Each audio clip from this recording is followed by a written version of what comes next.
तो D block elements में हम शुरू करते हैं magnetic property. Okay, about magnetic property. तो जरा ध्यान से देखिए आप, ठीक है।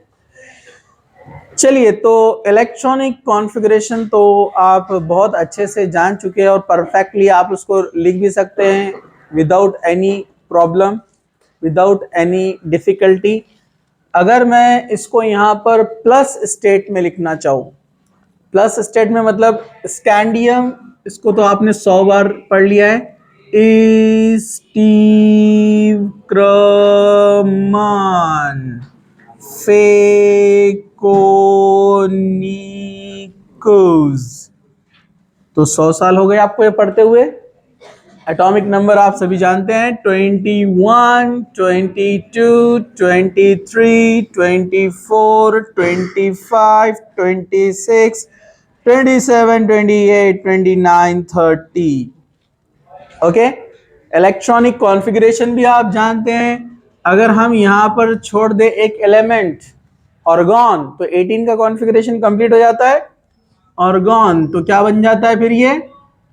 यस, बोलो बोलो, 3D1 4s2, पता है ना सबको। तो आगे अगर हम बढ़ते चले तो आप बोलेंगे 3D2 4s2, 3D3 4s2। यहाँ पर एक्सेप्शन है 3D5 4s1। क्यों है? हम देख चुके हैं ऑक्सीडेशन स्टेट में। 3D5 4s2, 3D6 4s2, 3D7 4s2, 3D8 4s2, 3D9 की जगह अब 10 4s1, 3D10 4s1 2 2 2। अगर हम आगे बढ़ते हैं और इसको अब लिखते हैं हम स्कैंडियम 3+। स्कैंडियम के बाद कौन है? टाइटेनियम 3+। स्टीव क्रमान फेकोनिकुस, यहां पर हम इसको +2 में लेंगे और Zn को भी +2 में, जो स्टेबल कॉन्फ़िगरेशन है उसका। ओके, चलिए, तो 3 इलेक्ट्रॉन लॉस करने के बाद इसका कॉन्फ़िगरेशन क्या बन जाएगा? 3D0 4s2 0, हाँ 3D0 3D1 4s0, इधर से 2 जाएंगे, इधर से 1 जाएगा, तो यहाँ 1 इलेक्ट्रॉन बचेगा। Okay, then 3D2 4s0, 3D3 4s0, यहां से 1, यहां से 2, 3 बचेंगे ना। 3D, इधर से 2, इधर से 1, 3D4 4s0, तो 3D5 4s0, 3D6 4s0, 3D7 4s0, और इधर 3D9 4s0, और ये +2 में है, इसको +2 में लिया हमने, इधर से 1 गया, इधर से 1 गया है, तो इसलिए 9 हुआ। इधर से 2 जा रहे हैं, ये भी +2 स्टेट में है यहाँ पर, तो यहाँ +2 मतलब इधर रहेगा ना, इधर से 1 गया, सॉरी 9 बराबर है ना। ओके, यहाँ पर क्या होगा? 2 गया है, तो ये क्या रहेगा? 3D10 4s0। ओके, तो मैं यहाँ पर इलेक्ट्रॉन्स आपको शो कर दूं। मैं हर बार ये पूरे ब्लॉक नहीं बनाता हूं क्योंकि टाइम ज्यादा जाएगा। 1 2 3 4 5 ऑर्बिटल 4 5। ओके, यहाँ पर अनपेड इलेक्ट्रॉन कितना है? 0, नो अनपेड इलेक्ट्रॉन। आगे बढ़ते हैं तो अनपेड इलेक्ट्रॉन 1, देन 2, देन 3, हम +3 स्टेट में देख रहे हैं। Okay, then 1 2 3 4, then 5, 1 2 3 4 5, then 6। अब पेयरिंग स्टार्ट हो जाएगा। 1 2 3 4 5 6, 1 2 3 4 5 6 7 7। Okay, 1 2 3 4 5 6 7 8 and 9। Only one unpaired electron. 1 2 3 4 5 6 7 8 9 10।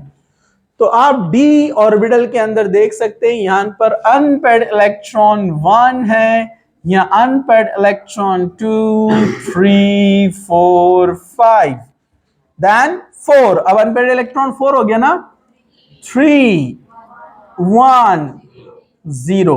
तो ये अनपेड इलेक्ट्रॉन पर हम यहां पर पैरामैग्नेटिज्म और डायमैग्नेटिज्म एक्सप्लेन कर सकते हैं। Okay, what is paramagnetic? Paramagnetic क्या होता है? ओके, पैरामैग्नेटिक क्या होता है यहां पर चलेगा? पैरामैग्नेटिज्म। What is paramagnetism? नहीं आया? ओके, मैं यही बता देता हूं आपको। Paramagnetism, paramagnetism, what is paramagnetic और पैरामैग्नेटिज्म? व्हेन, ये भी नहीं आ रहा है, कोई बात नहीं, यहां पर एडजस्ट करेंगे इसको। Paramagnetism, what is paramagnetism? See here, paramagnetism क्या होता है? When magnetic field is applied on that compound, that ion, मतलब ये जो हम आयन देख रहे हैं ना +3 स्टेट में, इनके जो कंपाउंड्स है, इनके जो मॉलिक्यूल्स है, ये आयंस को जब हम मैग्नेटिक फील्ड में रखते हैं, मैग्नेटिक फील्ड मतलब south pole and north pole, magnet, powerful magnets के बीच में इसको हम रखेंगे। तो ये मैग्नेट्स में जब हम इसको रखेंगे, मैग्नेटिक फील्ड अप्लाई करेंगे, तो जो अनपेड इलेक्ट्रॉन होते हैं, unpaired electron move towards magnet, south pole, ये नॉर्थ पोल,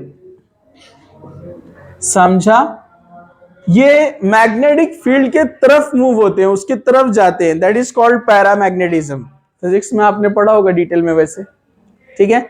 और अगर पेड इलेक्ट्रॉन होते हैं, पेड इलेक्ट्रॉन, ऐसे पेड इलेक्ट्रॉन, अगर पेड इलेक्ट्रॉन है और उसको आपने मैग्नेटिक फील्ड में अप्लाई किया है, so they are away from the magnetic field, they move away from magnetic field.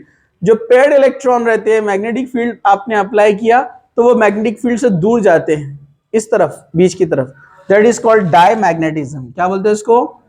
Diamagnetism.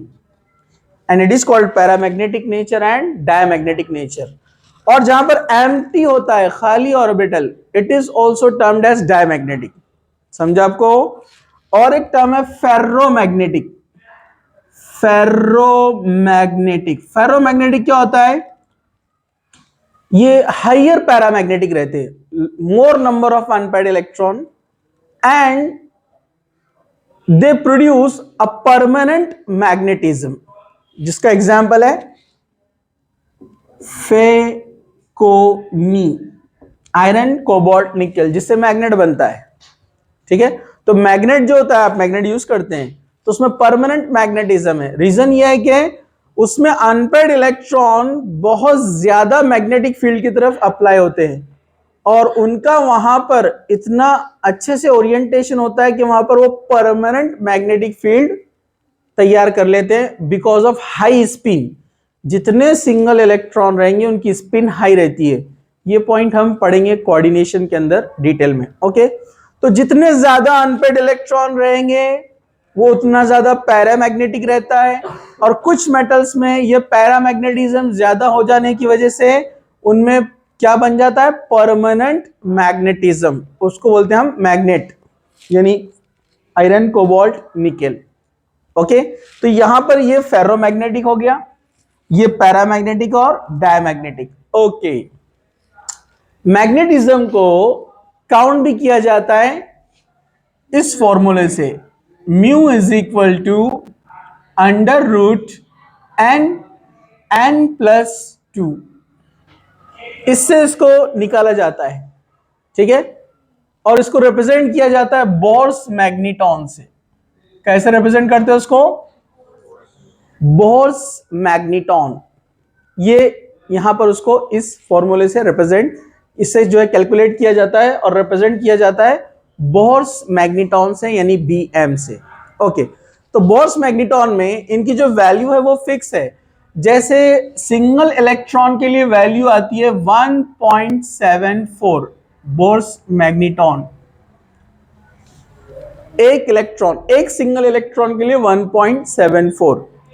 और इस पर क्वेश्चन भी आते हैं, तो ये आपको लर्न भी होना चाहिए, और इसको लर्न करना बहुत आसान है। एक अनपेड इलेक्ट्रॉन है तो यहां पर कैरेक्टरिस्टिक 1 रहेगा, याद रखने के लिए। 2 रहा तो 2, 3 रहा तो 3, 4, 5, 5 के बाद 4, 3, 1, समझो आपको 2 रहा तो 2। अगर मैंने यहाँ पर कौन सा अपन ने कॉपर लिया ना, यहाँ पर कौन सा लिया अपन ने, +2 वाला लिया ना। अगर +3 वाला लेंगे तो यहाँ पर 2 आएगा ना, छोटा सा लिख दूं यहाँ पर मैं। अगर +2 वाला लिए तो क्या लेंगे यहाँ पर हम, ये +3 वाला लिए तो 2 अनपेड इलेक्ट्रॉन आएंगे यहाँ पर। अरे बोलो ना, तो यहाँ छोटा सा ये लिख देता हूं मैं, ठीक है। ओके, फिर यहाँ पर 0, तो इसको आप ऐसे याद रख सकते हैं।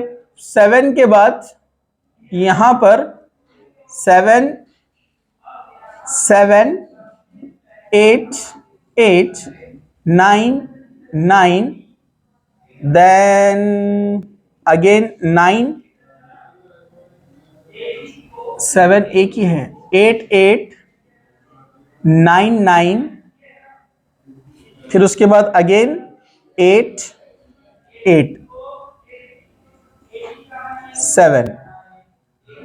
ये थोड़ा सा एक अप्रोक्सीमेट वैल्यू है, पूरा एग्जैक्ट नहीं है। उसके बाद एक और एक डिजिट है, लेकिन अपने याद रखने के लिए इतनी वैल्यू भी अगर मिल गई तो आपको हिंट मिल जाएगा, आप आंसर निकाल सकते हैं। तो 7, 8, 8, 9, 9, ओके, फिर कौन सा है 8, 8, फिर कौन है 7। ओके, तो इसको थोड़ा मुश्किल है याद रखना कि आसान है, थोड़ा एक बार देख लो उसको, बराबर है, देखो आप देख लो उसकी वैल्यू। ये 1 टाइम, मतलब थोड़ा सा अपन ने एक शॉर्टकट बनाया, थोड़ा सा आसानी से याद रहने के लिए। ओके, तो ये तो सिंपल है। ये अनपेड इलेक्ट्रॉन से ये कैरेक्टरिस्टिक वैल्यू निकाल सकते हैं आप। 1 अनपेड तो 1, 2, 2, 3, 3, 4, 4, 5, 5, फिर 4, 4, 3, 3 और 2 रहा जहां पर, तो इसलिए थोड़ा ऊपर नीचे हो गया, अपन ने एक वैल्यू यहां नहीं लिया ना, तो ये 2 के लिए क्या रहेगा 2 रहेगा। यस, ओके,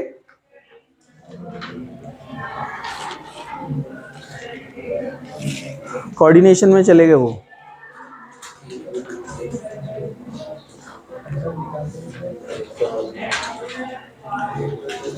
ओके, इसको पॉज कर दो, ठीक है। तो यहां पर ये 7, 8, 8, 9, 9 और एक 9 है, फिर यहां पर ये कौन है 8, 8 और ये कौन है 7। ओके, तो ये अप्रोक्सीमेट वैल्यू है, ठीक है। और ये जो वैल्यू है ये थ्योरेटिकल है, क्या ये कैलकुलेटेड, और ऑब्जर्व के अंदर थोड़ा सा डिफरेंस आएगा। ऑब्जर्व के अंदर क्या दिया हुआ है, ऑब्जर्व के अंदर आप देखेंगे तो ये 1.74 है, तो ये 1.8 समथिंग है, कुछ तो भी ज्यादा लिया है। ये 2.8 है, तो ये 2.8 में थोड़ा सा वैल्यू चेंज है। ये 80 है तो ये 85 होगा, थोड़ा डिफरेंस आता है, 86 होगा, ठीक है, जो भी रहेगा। तो उतने 2 डिजिट में तो अपने को उतना लर्न भी नहीं होगा और याद भी नहीं रहता है। लेकिन मेन जो है आपको याद रखना है कि यहाँ कैरेक्टरिस्टिक तो यहाँ तक सेम है पूरा, 3.9 समथिंग आता है यहाँ पर, यहाँ 4.9 समथिंग रहता है, फिर यहाँ से 5 है तो 5 ये जो है 5 से थोड़ा चेंज होता है, 5.3 से लेकर 5.5 तक होता है। ऐसा आप यहां से चेंज होते जाएगा, देखो आप। ओके, ऐसे दिया है 5.3 से 5.5, फिर आगे जाएंगे आप 4.4 से 5.2 या 3 समथिंग कुछ तो भी है, ठीक है। फिर आगे जाते हैं हम, अनपेड इलेक्ट्रॉन और कम हो रहे हैं, 3 हो रहे हैं, तो वैल्यू कितना दिया है, तो डायरेक्ट इसका दिया ना 2 पॉइंट वाले का, हाँ 2.3 से 3 या 2.9 और यहां पर 1.8 से 2.2। तो ये जो थोड़ी सी वैल्यू चेंज आ रही है, आप देख रहे हैं यहां पर कि यहां पर आता है 2.8 दो अनपेड इलेक्ट्रॉन के लिए, लेकिन यहां पर जो है दो अनपेड इलेक्ट्रॉन के लिए अपने को वैल्यू अलग मिलेगा। तो दो अनपेड इलेक्ट्रॉन के लिए कॉपर का केस लेना पड़ेगा अपने को। तो ये चेंज जो वैल्यू आ रही है उसका रीजन क्या है? पेयरिंग। आगे कौन है? पेयरिंग। तो ये डायमैग्नेटिज्म थोड़ा सा वैल्यू को डिस्टर्ब करेगा, ठीक है।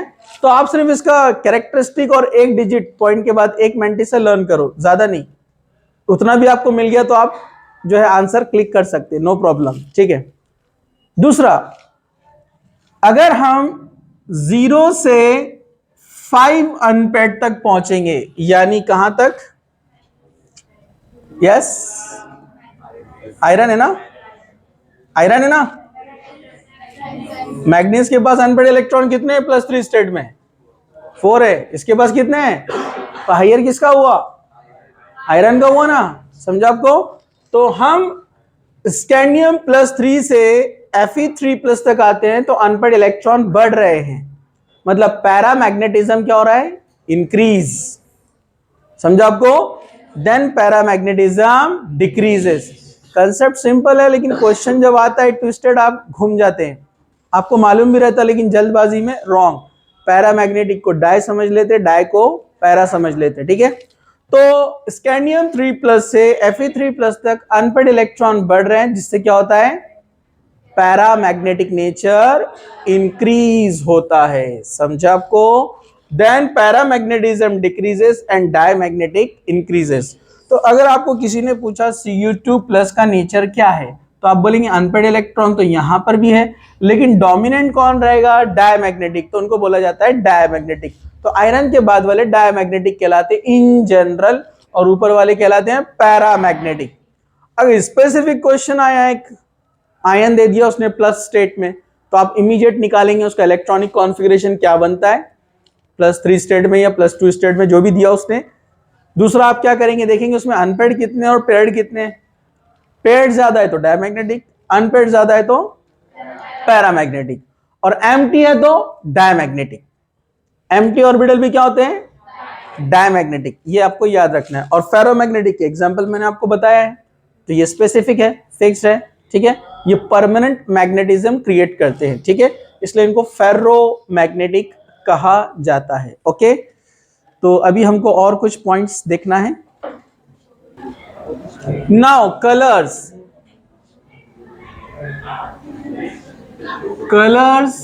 इन ट्रांजिशन एलिमेंट्स। कलर्स इन ट्रांजिशन एलिमेंट्स, इसमें भी हम स्कैंडियम सीरीज के बारे में ही देखने वाले हैं। इसके जो आयंस रहते हैं, ये जनाब को जरा खामोश बिठाओ। हाँ, अब यहां पर देखिए आप लोग, तो यहां पर सबसे पहली चीज आपको याद रखना है, जो कलर्स हमको नजर आते हैं, रिफ्रैक्शन ऑफ लाइट, जो हम ऑलरेडी देख चुके हैं बेसिक 11 के पार्ट में।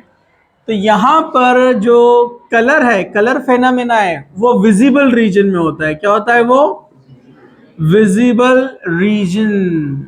विजिबल रीजन, जैसे मैंने आपको बताया था, जैसे हमारी ऑडिबल फ्रीक्वेंसी है कि हम 20 साइकिल पर सेकेंड से लेकर 20,000 साइकिल पर सेकेंड के बीच का आवाज सुन सकते हैं। ओके, तो वैसे हम जो है कुछ वेवलेंथ देख सकते हैं, सारे कलर्स हम नहीं देख सकते। तो हम देख सकते हैं फ्रॉम 400 to 800 नैनोमीटर के बीच का जो भी रहता है, हम वो देख सकते हैं। 400 नैनोमीटर से लेकर 800 नैनोमीटर के बीच का वेवलेंथ वाले सारे वेव्स हम हमारी आंखों से देख सकते हैं। इसके अलावा जो वेव्स है हम देख नहीं सकते। ओके, दूसरा यहां पर मैंने आपको बताया था जो कलर फेनोमेना के बारे में, विबग्योर। विबग्योर जो है ये हमको बताता है wallet, Indigo, blue, green, yellow, orange, red. ये लाइट में, कोई भी लाइट में इतने कलर्स होते हैं जो हमको विजिबल रीजन में नजर आते हैं। फिर हमने एक कलर व्हील देखा था, आपको याद है? एक कलर व्हील हमने देखा था यहाँ पर। तो ये कलर व्हील का कंसेप्ट भी मैंने आपको बताया था। कलर व्हील के अंदर हमने उसको इस तरह से डिवाइड किया था। कितने सेक्शंस में? 6। याद है आपको? इसमें हम इंडिगो को शो नहीं करते हैं, वॉयलेट से स्टार्ट करते हैं इसको हम, विब ज्योर, वॉयलेट ब्लू इंडिगो इसमें काउंट कर लेते हैं दोनों में, वॉयलेट क्या है, फिर उसके बाद blue green yellow orange and red. ये यहां से स्टार्ट होता है 400 नैनोमीटर। ठीक है, जैसे जैसे यहाँ पर इंटेंसिटी चेंज होते जाती है, जैसे जैसे वेवलेंथ चेंज होगा, 410 420, समझा आपको? तो ये हमने कहां तक देखा था? 430 नैनोमीटर तक मिलता है।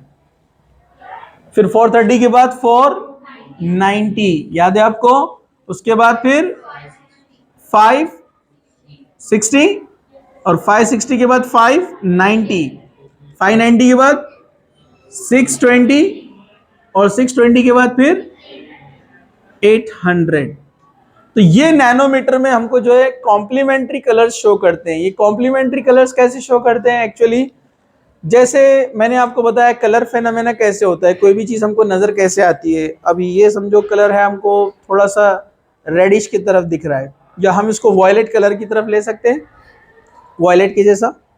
तो ये वॉयलेट कलर जो दिख रहा है, ये क्यों दिख रहा है? क्योंकि उसमें इस तरफ के जो वेवलेंथ है, इसमें जो भी डाई यूज किया गया होगा, उसने उस वेवलेंथ को रिपेल किया है, बाकी वेवलेंथ को उसने एब्जॉर्ब कर लिया। इसमें जो केमिकल है, जो डाई है, जो कंपनी ने बनाते टाइम इसमें डाला होगा, तो वो ऐसा केमिकल है कि वो इधर वाले जितने वेवलेंथ है उनको क्या करता है? एब्जॉर्ब कर लेता है, इसको रिपेल कर देता है। तो हमको क्या कलर नजर आता है वहां पर? Violet colour. तो ऐसे कॉम्प्लीमेंट्री कलर्स हम बता सकते हैं। इस पर क्वेश्चन भी आए हैं कि a substance absorbs the wave of 550 nanometre. ठीक है, एक सब्सटेंस उसने 550 नैनोमीटर का वेव एब्जॉर्ब कर लिया। So what will be its colour? तो एग्जैक्टली उसका अपोजिट कलर मिलता है, रेड। समझा आपको? ये एब्जॉर्ब किया मतलब कॉम्प्लीमेंट्री कलर मिलेगा अपने को, रेड। समझा आपको?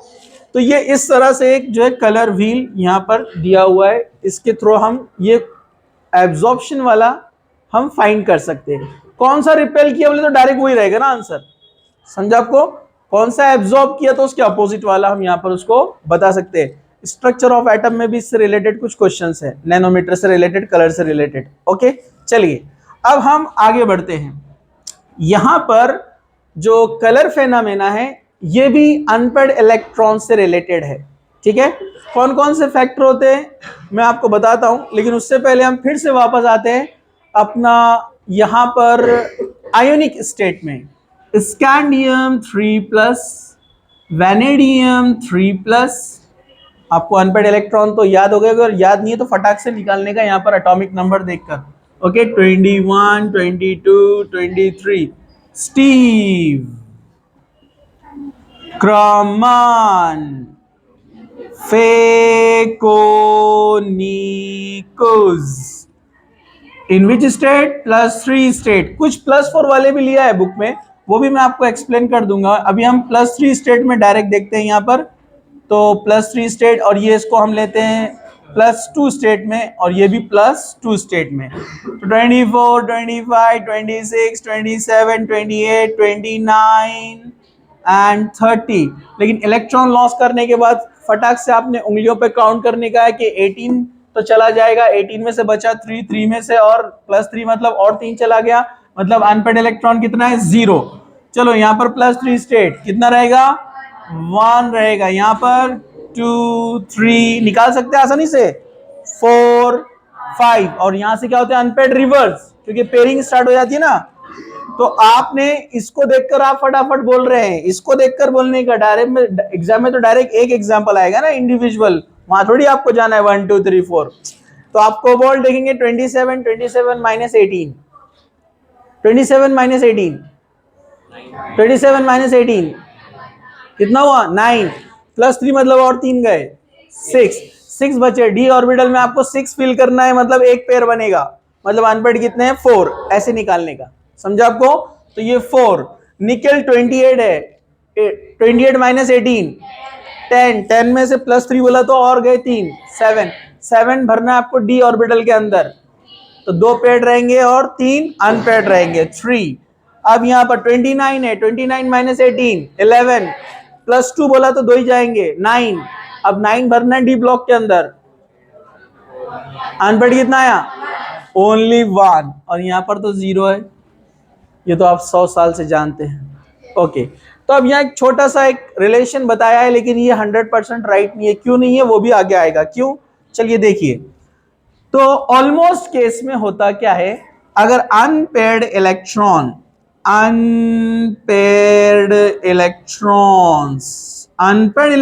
अगर 1 है तो अपने को कलर मिलता है या तो वॉयलेट या फिर ब्लू। तो पहला वाला कलर जो लिख रहा हूं मैं, ये किसका रहेगा? ऊपर वाले एलिमेंट्स जहां पर पेयरिंग नहीं है। समझा आपको? मोस्ट केसेस में, जरूरी नहीं है, ठीक है। ओके, अगर 2 अनपेयर्ड इलेक्ट्रॉन है तो ग्रीन, ये आसान है याद रखना।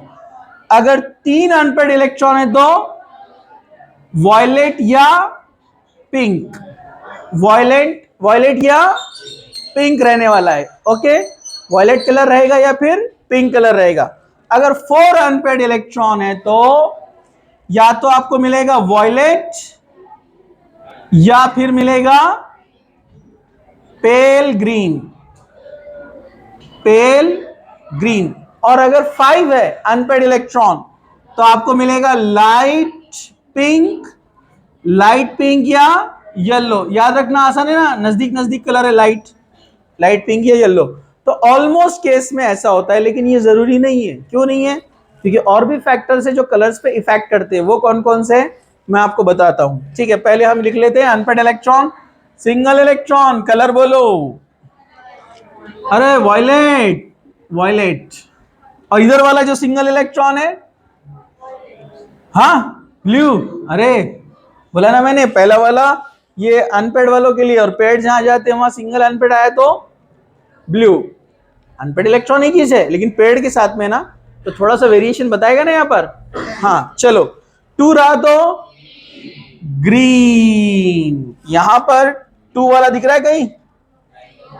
ओके, अगर बनाने के रहा 2 वाला तो किसको बनाएंगे अपन? CO 3+ बनाते हैं, ग्रीन। ओके, ये बीच में आ गया है।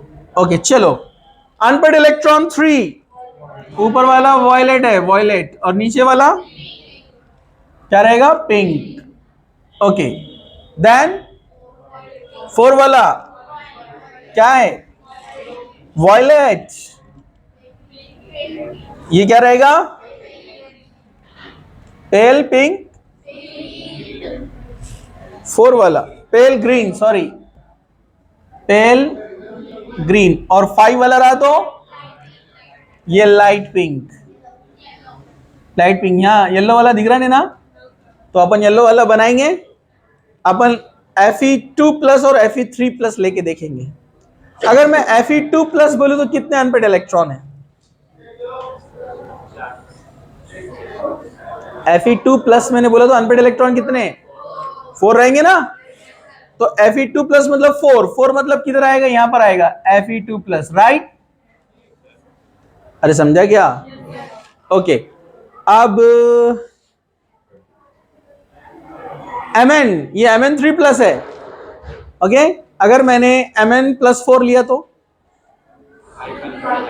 क्या आएगा? 5 अनपेयर्ड इलेक्ट्रॉन, मतलब कलर कौन सा? Light pink. तो मैं यहां पर लिख सकता हूं Mn+4। अरे बोलो ना, समझ में आ रहा है आपको? तो एक ही एलिमेंट है, अनपेयर्ड इलेक्ट्रॉन चेंज होने से कलर चेंज, तो इसको आप याद रखिए। ओके चलिए, लेकिन कलर फेनोमेना जो है ये इसके अलावा दूसरे फैक्टर्स पे भी डिपेंड होता है। वो फैक्टर कौन कौन से हैं? Number 1, unpaired electron. पहला तो यही है, unpaired electrons in d orbital में जो अनपेयर्ड इलेक्ट्रॉन्स है, ये पहला रीजन है कलर का। जैसे फॉर एग्जांपल Cu2+, दिख रहा है आपको? ये क्या कलर शो कर रहा है? ब्लू। तो Cu2+ स्टेट में अपने पास D के अंदर रखता है एक इलेक्ट्रॉन, ओनली 1 इलेक्ट्रॉन। समझा आपको? तो उसके पास इलेक्ट्रॉन 1 है, कलर है ब्लू। लेकिन मैं अगर लिखता हूं Cu+1, तो Cu+1 में अनपेड इलेक्ट्रॉन कितने रहेंगे? 0, 29 - 18, 11। ओके, 11 में से +1 मतलब एक गया, बचे कितने? 10। डी में 10 भर देंगे आप, तो पूरे क्या रहेंगे? पेड। पूरे पेड रहेंगे मतलब 0 अनपेड। 0 अनपेड मतलब Cu+ होता है कलरलेस। क्या रहेगा? कलरलेस। 1 2 3 4 5 6 7 8 9 10 पूरे पेड इलेक्ट्रॉन है। तो अनपेड इलेक्ट्रॉन पे डिपेंड होता है। फर्स्ट पॉइंट जो हम देख रहे थे अभी। सेकंड पॉइंट है डी ट्रांजिशन। डी ट्रांजिशन क्या होता है? हम कोऑर्डिनेशन में इसको डिटेल में पढ़ने वाले हैं। एक्चुअली क्या होता है, ज्योमेट्री पे भी डिपेंड रहता है। अगर ऑक्टाहेड्रल ज्योमेट्री है, अगर ऑक्टाहेड्रल ज्योमेट्री है, तो ये जो डी ऑर्बिटल है ना, ये स्प्लिट होते हैं। डी ऑर्बिटल क्या हो जाते हैं? स्प्लिट। 1 2 3 4 5 ये स्प्लिट होके बन जाते हैं T2G और EG, इनके नाम है। 3 नीचे चले गए और 2 ऊपर, इसका नाम क्या है? T2G, इसका नाम क्या है? EG। जो डी ऑर्बिटल है ना, ज्योमेट्री के हिसाब से उनके ऑर्बिटल में स्प्लिटिंग होता है। कुछ ऑर्बिटल का एनर्जी कम हो जाता है, कुछ ऑर्बिटल का एनर्जी बढ़ जाता है। कैसे? कोऑर्डिनेशन में पढ़ेंगे, ठीक है? तो ये स्प्लिट हो जाता है, तो इलेक्ट्रॉन फील होते हैं। अगर जैसे किसी के पास अनपेड इलेक्ट्रॉन कितने हैं? 4। किसी के पास अनपेड इलेक्ट्रॉन कितने हैं? 4। तो कैसे फील करेगा? ऐसे नहीं 1 2 3 4, ऐसे नहीं। कैसे? 1 2 3, और चौथा वाला कहा जाएगा ऊपर। लेकिन अगर एनर्जी गैप ज्यादा है, दिखा क्या? अरे दिखा क्या? अगर एनर्जी गैप ज्यादा है तो ये चौथे वाले इलेक्ट्रॉन को जंप मारना नहीं आएगा ना ऊपर, तो वो यहीं पेयरिंग कर लेता है। अभी ये कंसेप्ट हमने नहीं पढ़ा ना। अभी तो हम सिंपली क्या पढ़ रहे हैं? 3 अनपेड इलेक्ट्रॉन, अगले वाले में 4 अनपेड इलेक्ट्रॉन, फिर अगले वाले में 5 अनपेड इलेक्ट्रॉन, है ना? लेकिन ये रियल कंसेप्ट नहीं है, बेसिक कंसेप्ट है, क्योंकि ज्योमेट्री पे भी डिपेंड रहता है। अब बोलेंगे इतने दिन से फिर क्या कर रहे थे हम? नहीं तो ये बेस पढ़ना जरूरी है। अगर ये नहीं पढ़े तो ये नहीं समझ सकते, समझा? तो इनमें जब एनर्जी डिफरेंस ज्यादा होता है तो ये पेयरिंग यही कर लेता है। अपन सोच रहे थे अनपेड इलेक्ट्रॉन 4 होंगे, लेकिन मिल रहे कितने? 2। तो डी ट्रांजिशन पे डिपेंड करता है, समझा? और ये मैं आगे बताऊंगा आपको, कोऑर्डिनेशन में डिटेल में देखेंगे, क्योंकि अभी हम उसको देखेंगे तो 2 घंटा उसमें चल जाएगा, ठीक है? तो सब लोग इधर जरा ध्यान से। थर्ड पॉइंट है, what is third point? Metal ligand bonding.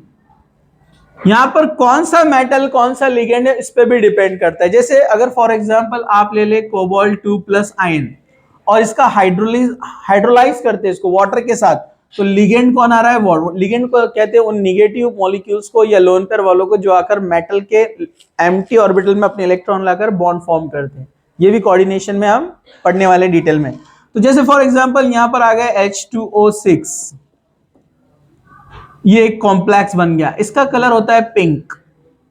जबकि वही कोबाल्ट जब क्लोरीन के साथ आता है, मतलब HCl के साथ उसका रिएक्शन करेंगे हाइड्रोक्लोरिक एसिड के साथ, तो वो अपने को देता है blue colour, dark blue colour.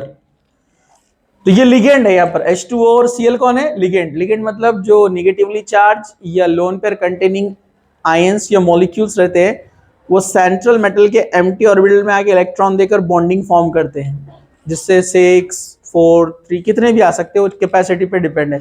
वो सब डिटेल कोऑर्डिनेशन में आएगा।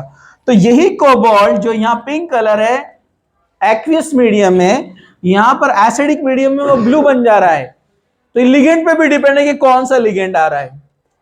तो आप बोलेंगे इतने हम कौन कौन से लर्न करने का? जितने बुक में एग्जाम्पल है अपने उतने, और जितने कोऑर्डिनेशन केमिस्ट्री में आएंगे वो वाले भी, समझा आपको? इससे ज्यादा नहीं करना है अपने को, ठीक है।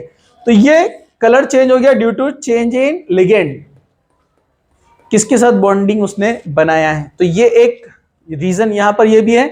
और एक रीजन है fourth, geometry of the complex, जो अभी मैंने आपको बताया ना, ज्योमेट्री ऑफ द कॉम्प्लेक्स, मतलब एक मेटल आयन है जो टेट्राहेड्रल अगर बॉन्ड बनाता है 4 कॉर्नर वाला तो कलर अलग शो करता है, और वही अगर ऑक्टाहेड्रल बनाता है 6 कॉर्नर वाला तो कलर अलग शो करता है। तो ज्योमेट्री पे भी डिपेंड करता है। तो colour depends on unpaired electron, D transition, मतलब डी से डी में जो जंप होगा या नहीं होगा, मेटल लिगेंड बॉन्डिंग, ठीक है, मतलब कौन सा मीडियम है, और ज्योमेट्री ऑफ द कॉम्प्लेक्स, ये सारी चीजों पे कलर डिपेंड होते हैं। ओके, फोटो ले लो इसका।